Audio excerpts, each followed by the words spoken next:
My name's Scott. I'm an addict. So yesterday I was meeting with my sponsor, and he made a suggestion while we were going over step work, and that was to make a gratitude list because, I don't know, yesterday I was kind of in a funk and I was thinking about all the things that were wrong with me and wrong with my life, and so he suggested I write a gratitude list, and he asked me this question. He says, when do you think would be a good time to do that? And he said that from the beginning. And by this time, I know that the correct response is now. And so I said, now. And I pulled out a sheet of paper and started writing a gratitude list. And so I thought I would share that with you all. So, first thing I started with is God, and He's always there to help me. Anytime I've ever turned to Him, He's always been there. Jack D, my sponsor, I am grateful for him. The 12 Steps of Narcotics Anonymous, the Public Relations Subcommittee, the fellowship as a whole, my family and my friends, food, water, shelter, to be clean, my career, my health, spiritual principles, the fun that I've had in recovery. I think the AC kicked on while I was writing, so I put air conditioning. My home, my car, my pool, toiletries, I'm grateful for those. The program itself, Fricna, the keys, medallions and key tags. So those are just a few of the things that I am grateful for. And what's cool about a gratitude list is that it gets me back in touch with reality, because I live up in my head so much, and most of the time I'm not good enough. You know, things aren't going well. This is a problem, and I'm just in self-pity, or I'm feeling lonely, and that's not true though, you know. I felt like that my whole life, but coming into recovery, that's not true, but my perception is still skewed, and I constantly see all the things that I don't have. And so doing a gratitude list just connects me back to what's real in my life and what's most important, in that this program has changed my life, and that I am thankful for what, you know, God and the program has blessed me with. I really am. And I heard a speaker, and he was talking about gratitude. And he said, my gratitude shows in the way I live. Because people throw the word gratitude around a lot. And if everyone was as grateful as they said they were to be clean, there would be a waiting list to be the coffee maker at your home group. You'd put your name on a list, and in the hopes that in 2 or 3 years, you'd get the opportunity to serve Narcotics Anonymous because you're that grateful for what the program has done for your life. And that hit me hard, man. You know, and ever since I heard that, I've tried to be of service. And I have. I've kept the service commitment the whole time throughout my recovery. And, you know, I haven't gone to a meeting every day. I haven't done step work every day. I haven't read the literature every day. I haven't called someone every day. But I've been a part of a service commitment. And there's been times where, you know, I wanted to leave the fellowship and be done and not go to meetings anymore and I don't want to call anybody. But when I was going through that, I was the web servant. And, you know, I had responsibilities to uphold, and people were contacting me to update the website, to update the meeting list, to make these changes, and it kept me connected, you know. I felt like I was drifting away, but that service commitment was I'm grateful for that. I'm so glad that I took that position, because it really helped me a lot. So service is very beneficial to my recovery. Share a little bit about kind of how I got here and what I feel like led me to using not not a whole lot necessarily about war stories because we know what it was like to use, man. Like, I knew how to use. And I say that I did it, as much as I did it, I wasn't very good at it because they constantly had consequences and getting arrested. So, I think that I would, be able to hide and had it all figured out, but I didn't. But a little bit about, what led me to using.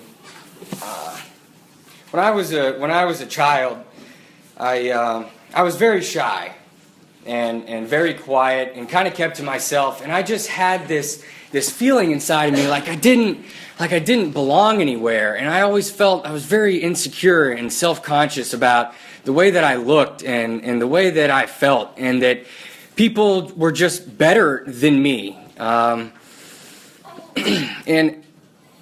that they didn't really want me around. I just had that feeling, and that I was alone, and I got like picked on. There were distinct times in my childhood where I started to change who I was and the things that I liked because I got made fun of for it because they weren't cool, at least, like I remember, like, I liked these pair of shoes, and they looked like skateboarder shoes, but I didn't skateboard, right? So this kid called me a poser. And as little as it sounds, like those kinds of comments to me, like, had a big impact on my personality and the way that I live my life. And I never wore those shoes again. That's the kind of effect that those kinds of statements had on me. And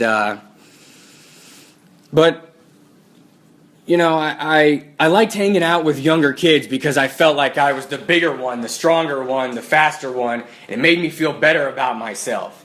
See, I didn't really relate so much, or I had a hard time fitting in with the people that were my age. So there were people in my neighborhood that were younger than me, and I felt better about myself when I was around them.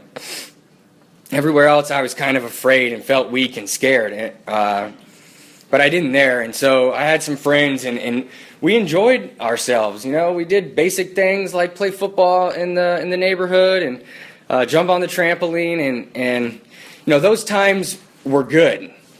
I look back and I really enjoyed myself in that age range. And then when I was about 12, my parents decided to get separated, and that was a really tough time in my life. And I didn't realize it until I did a 4-step. But I was 12, and I have a younger sister who's 3 years younger than me, and then a younger brother who's 10 years younger than me. And they did that to, try to save the marriage, and maybe it'll work, and we can work it out. But it didn't happen, and there were just some distinct moments that I remember where I just felt so much pain and sad and alone. So I didn't know at that age what was going on, but I remember showing up at my house with my grandparents, and my dad wasn't there. My mom was there, and my grandpa was talking to my mom and saying, and he had just talked to my dad. He was talking to my mom and like kind of warning her that this guy named Jeff, who was at the house, needed to get out of there. And because my dad was on the way home. And so, he scurried out, and I didn't know what was going on. He scurried out, and when I walked in, I saw the look on my mom's face, and I saw how my grandpa was like feeling about it, and how this guy Jeff was like reacting, and I knew something was wrong, and it hurt. It hurt because it was a tough time because this guy, my dad, who was so strong, and the only time only time I had ever seen him cry was when Dale Earnhardt died. The day that Dale Earnhardt died was the first day I had ever seen my dad cry. And but he cried a lot during the divorce, and and we had just moved into this big, brand new home that we had built, and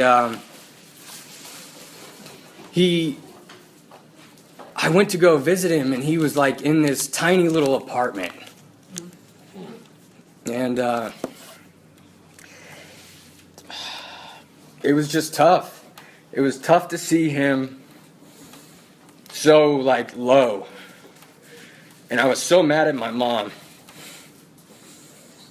And I had to take a look at that shit in the 4-step in my resentments towards my mom because I treated her like shit. And for most of my life, I took out all my anger and frustrations on her. And I really didn't know why, but I had a lot to do with it.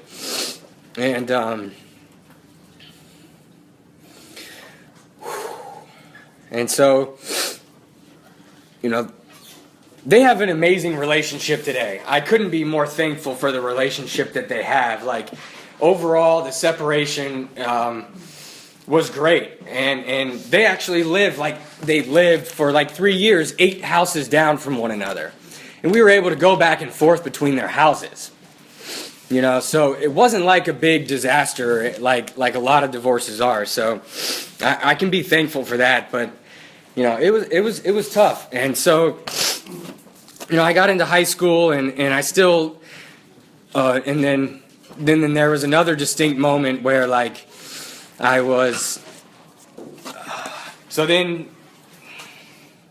they swapped kind of places, and my dad was back in the house, and then one time I walked in on my dad having sex with his new girlfriend, and, I never even walked in on my mom and my dad, but like, it wasn't my dad, it was someone else as far as like the way he was acting and the way that he was living, I guess. And I remember going up to my room and just crying and sobbing. And I felt so alone. And so I started to kind of just isolate myself away from my family and started to just do my own thing. And run away from those feelings. And so I started, playing a lot of video games. And in high school, I kind of carried that with me. But then I met some people that were older than me, and we all played video games, and they wanted to have me around. We'd go out to lunch and hang out, and then we'd go back home and play video games. Every day after school, all weekend long, we'd bring our computers and our, consoles over to each other's houses, and we actually traveled around the state and competed in this first-person shooter game. And, oh man, I felt a part of something, and I liked these guys, and they, like I said, they wanted me around, and I thought they were cool.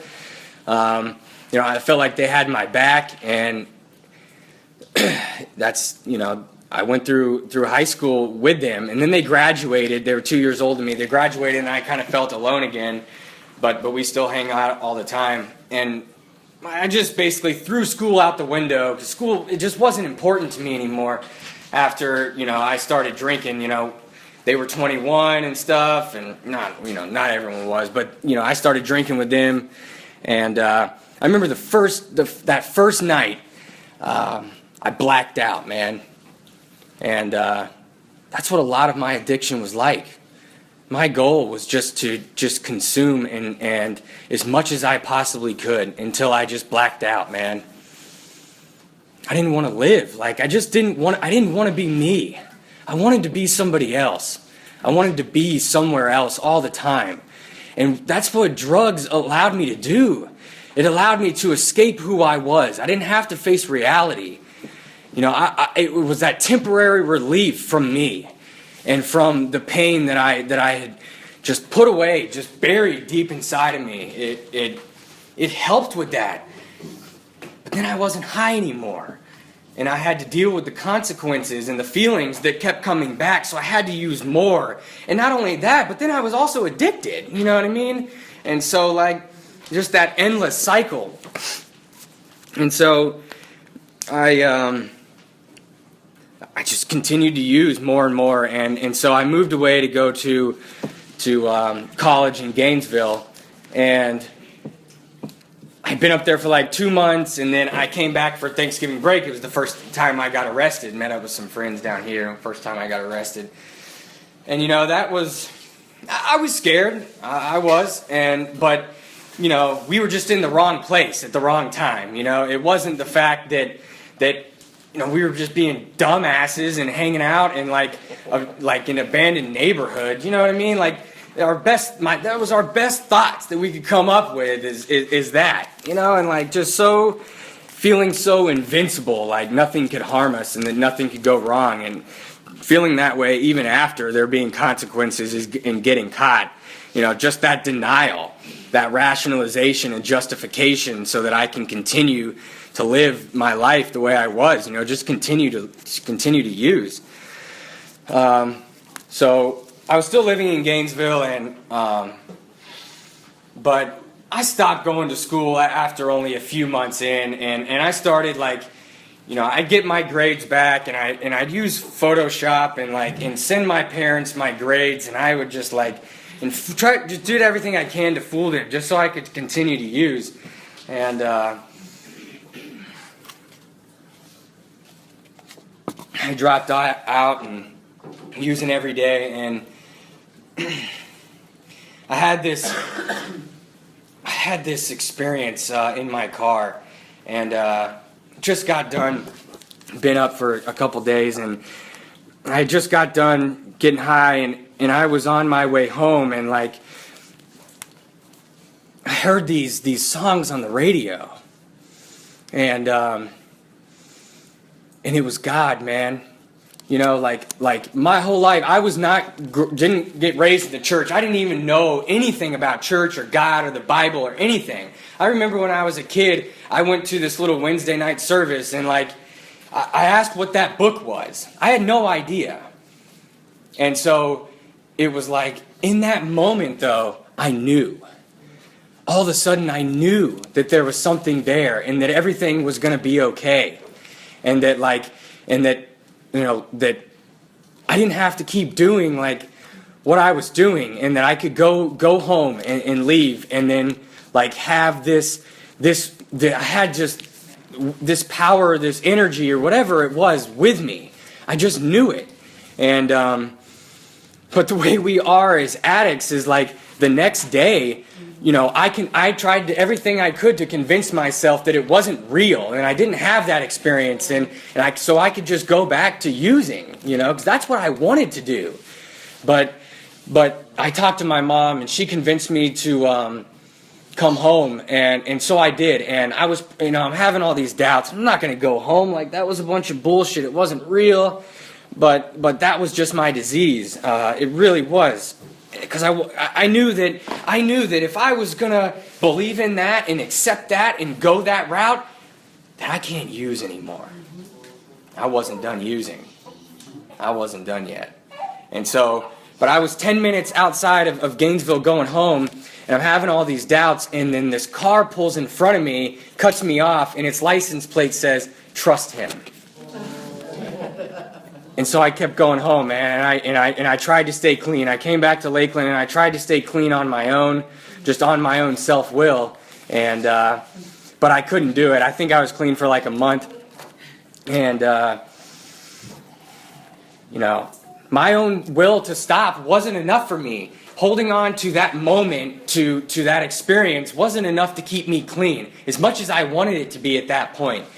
And then, so it was so weird. Like, the rest of my using after that was so weird. Because I could never forget that moment. I could never forget it. But I used and I used and I used to just bury that. And people, my friends, they heard about, you know, what had happened to me, this experience. They heard about it. And but I kept using. And I remember, and I started going back up to Gainesville and going to Tallahassee and seeing the old friends using again. And oh man, I remember I was up in Tallahassee, and I saw this girl that knew what had happened, and this girl was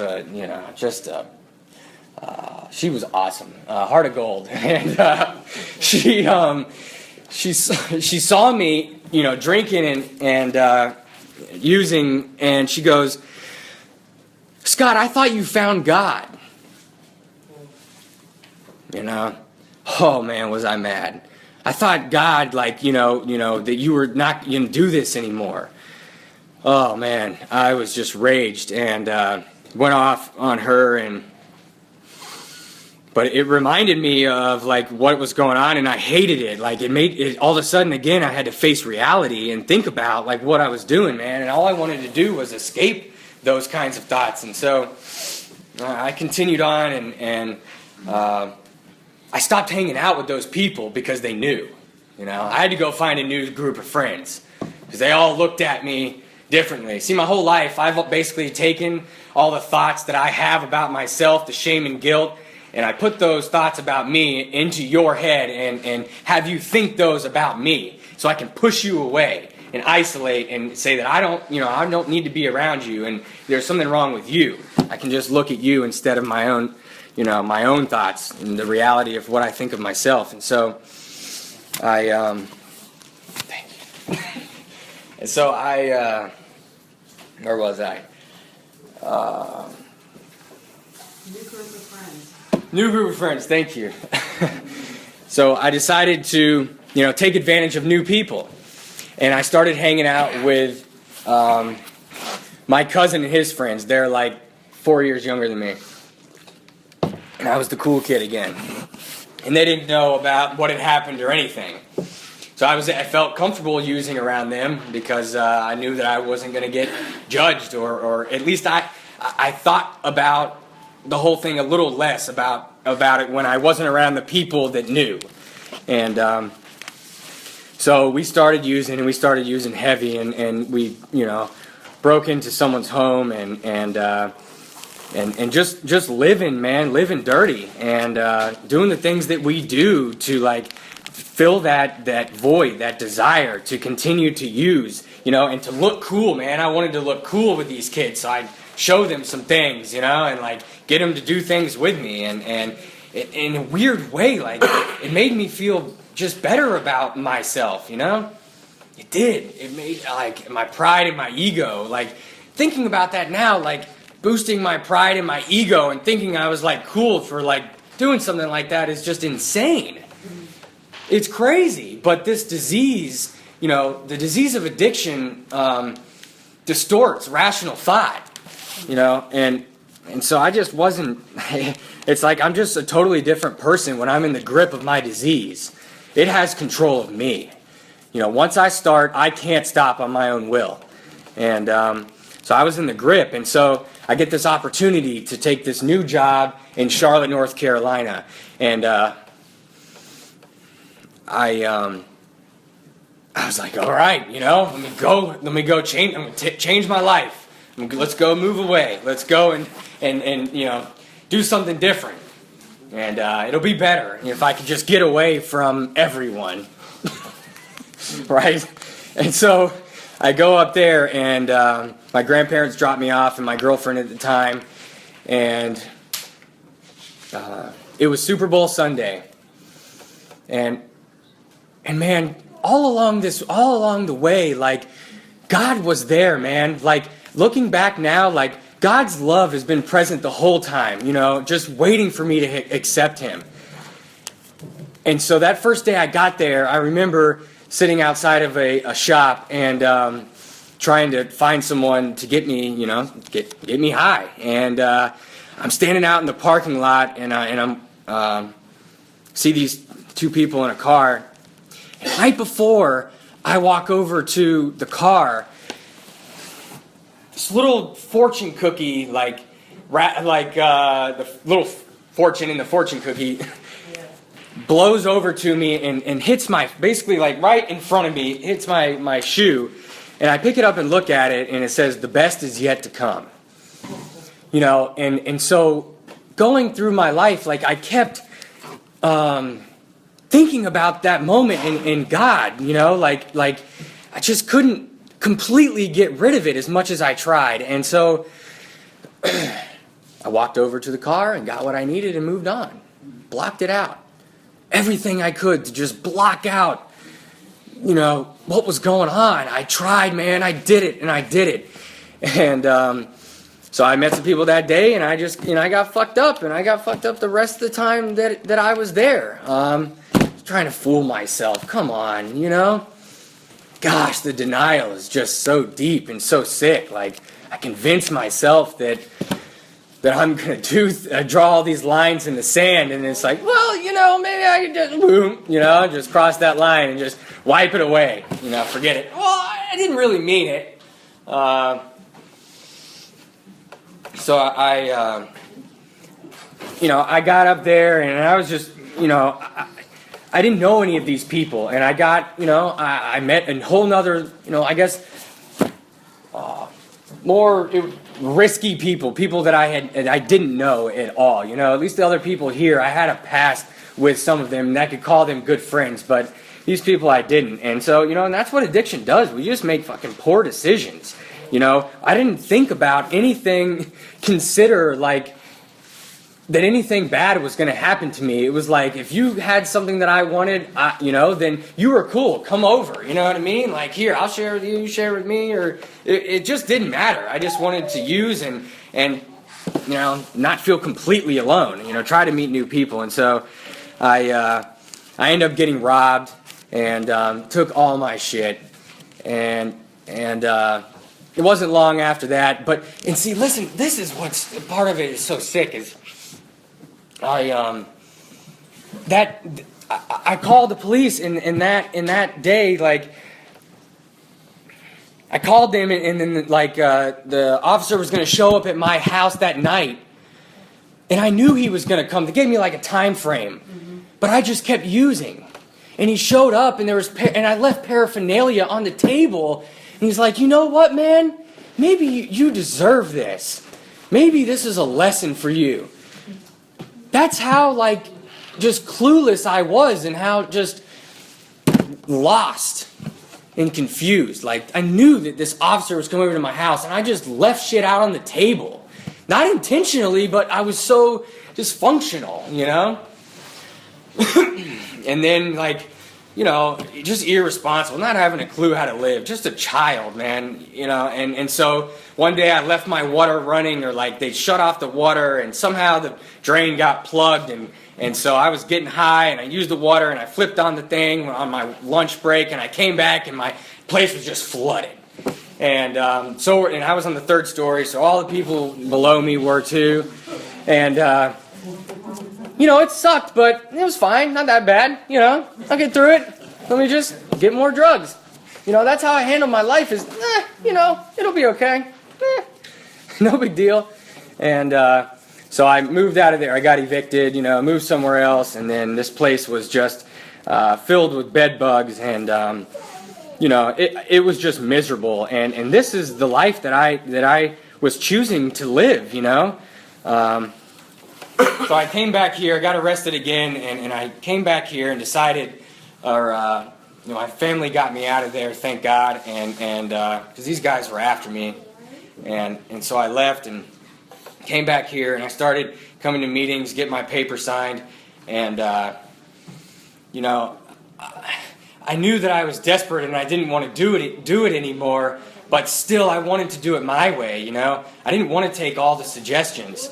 I wanted to just stop using, but just do it on my own terms, you know. And because my best thinking got me here and got me arrested, and to all the just pain and misery and the consequences that I had to face, you know, it was my own decisions that created that. You know, through our inability to accept personal responsibilities, I was creating my own problems.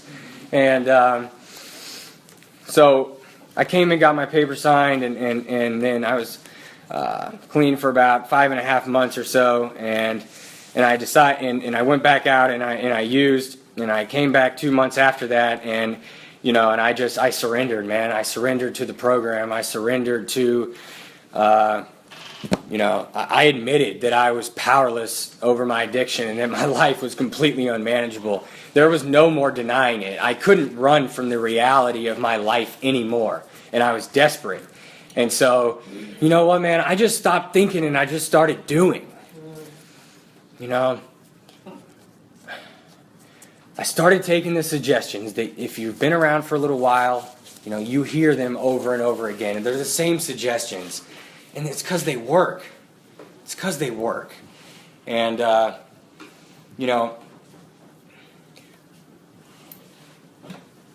we have never seen a person who lives the Narcotics Anonymous program relapse. Never. That's an absolute never. Most of our literature talks about most, some of us, the majority, but this is an absolute never. And so what does that mean? What does it mean to live the Narcotics Anonymous program? Well, what is the Narcotics Anonymous program? Well, our program is a set of principles written so simply that we can follow them in our daily lives. So it's living those principles, living the principles contained in the steps. Honesty, open-mindedness, and willingness. With these, we are well on our way. And so I started doing that. I started getting honest and sharing in meetings and telling people, I want to get high, man, but I don't want to get high. And because that's what my addiction was. I didn't want to use anymore, but I continued to do it, regardless of the consequences. And so I tell people that, and you know what? Maybe there's something in these rooms, man. Maybe these people have figured something out. They've got years clean. They have 6 months clean. They have 90 days clean, and then there's someone with 25, 30. Maybe there's something going on here. And I got up and I picked up my last white key tag. And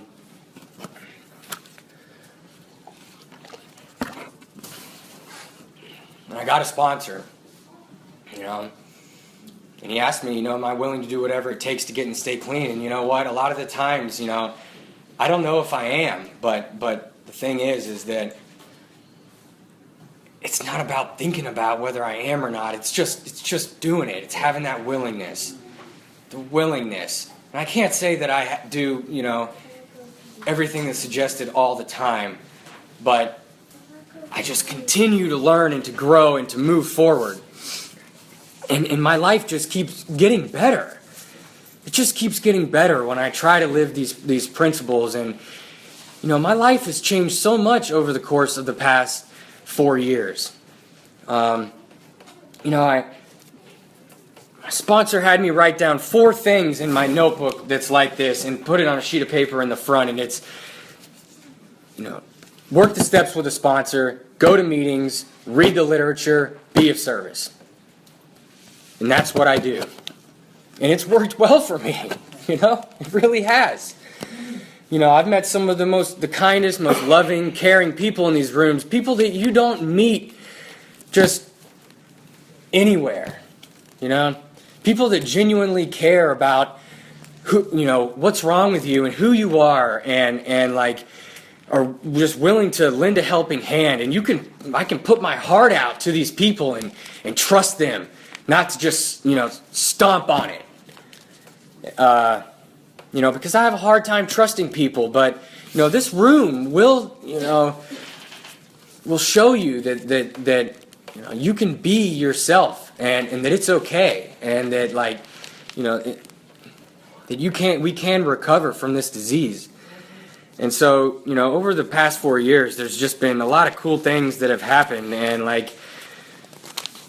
for example, there was, our literature talks about something along the lines of there may be something that may save our recovery, or something would be to just stay on the phone for 1 extra minute, go to that 1 extra meeting, do that one extra thing. We may need to do that. We never know if that would be what would keep us clean. And so there was a time where I was a part of the PR subcommittee, and my sponsor and I were living in the same house, and it had just been him and I and one other person for like 3 months. And it was time to go to the meeting. And the chair of the committee was like, I'm not going to be there. And him and I look at each other like, really? Are we about to drive over to Winter Haven so you and I can go and talk about PR?